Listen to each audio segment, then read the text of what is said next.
تو ایک سوال ہے کہ مہر فاطمی کیا ضروری ہے، اور بعض برادریوں میں ایسا چلن ہے کہ وہ مہر فاطمی کو لازم قرار دیتے ہیں، اور بعض علماء کا بھی حال یہ ہے کہ وہ مہر فاطمی کے بغیر نکاح ہی نہیں پڑھاتے۔ تو کیا اس حد تک اس کا التزام ضروری ہے؟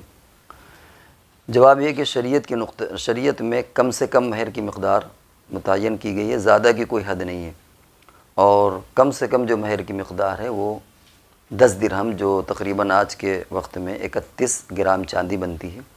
اور یہ چاندی کے گھٹنے اور بڑھنے کے اعتبار سے، ریٹ گھٹنے اور بڑھنے کے اعتبار سے قیمت گھٹتی بڑھتی رہتی ہے، آدمی اس کو سونار سے معلوم کر سکتا ہے۔ اور مہر فاطمی تقریباً 531 گرام چاندی ہوتی ہے، اور تقریباً 150 تولہ چاندی ہوتی ہے، تقریباً 150 تولہ، تو یہ مقدار ہے۔ تو شریعت میں کم سے کم کی تو مقدار متعین ہے کہ 10 درہم سے کم نہ ہو، لیکن زیادہ کی کوئی حد نہیں ہے۔ اور یہ جو مہر فاطمی ہے، یہ نبی اکرم صلی اللہ علیہ وسلم کی بیٹیوں کا اور تقریباً اکثر ازواج مطہرات کا یہ مہر تھا، اور کہہ دیا جاتا مہر فاطمی۔ اس کا یہ مطلب نہیں کہ صرف حضرت فاطمہ رضی اللہ تعالیٰ عنہ کا ہی یہ مہر تھا، بلکہ اور بھی بیٹیوں کا اور بھی ازواج مطہرات کا یہ تقریباً مہر تھا۔ تو اس لیے اس میں برکت ہے، اس کی افضلیت ہے۔ لیکن التزام کرنا اور یعنی یہ کہنا کہ ہم اس کے بغیر نکاح نہیں پڑھائیں گے، یا بعض برادریوں میں اس کو اس طرح لازم قرار دے دینا کہ تھوپنا جس کو کہتے ہیں کہ آدمی کی حیثیت میں ہو یا آدمی کی استطاعت میں نہ ہو، یہ چیز شرعی نقطہ نظر سے درست نہیں ہے۔ بات پر بات آئی تو ایک بات اور ذہن میں رہے کہ مہر فاطمی اسی وقت بنے گا جب کہ ہم چاندی کے ذریعے سے اس مہر کو متعین کریں، پیسے کے ذریعے سے متعین نہ کریں۔ اس کا فائدہ یہ ہوتا ہے کہ اگر وہ بعد میں مہر دے رہا ہے 10 سال کے بعد، 20 سال کے بعد، تو جو چاندی کا ریٹ بڑھے گا اس اعتبار سے مہر بڑھ جاتا ہے۔ اور اگر ہم روپے کے ذریعے سے متعین کر دیں گے اور وہ ادھار ہے تو ایسی شکل میں پھر وہ جا کر کے قیمت کم ہو جاتی ہے۔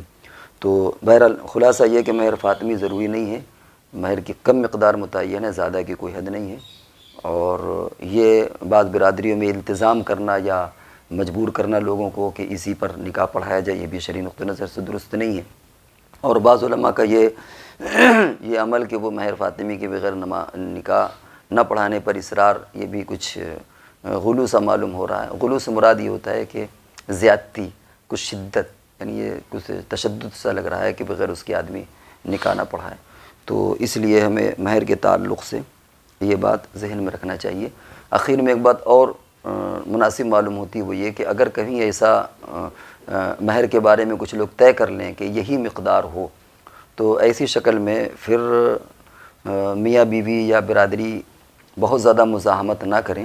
اس میں جو مہر مثال کے طور پر برادری والوں نے یا ایک جو سیٹ اپ ہے وہ طے کر لیں، اور اگر وہ محسوس کیا جا رہا ہے کہ زیادہ ہے تو بعد میں خوشی سے عورت اس کو معاف کر دے، اور اگر شوہر ہی محسوس کر رہا ہے کہ مہر بہت کم رکھا گیا ہے تو بعد میں اس کو اضافہ کر دے، کیونکہ اس کا تعلق دیکھا یہ گیا ہے کہ بعض برادریوں میں مبالغے کی حد تک بہت زیادہ مہر دیا جاتا ہے، بہت زیادہ مہر باندھا جاتا ہے، وہ دیں یا نہ دیں۔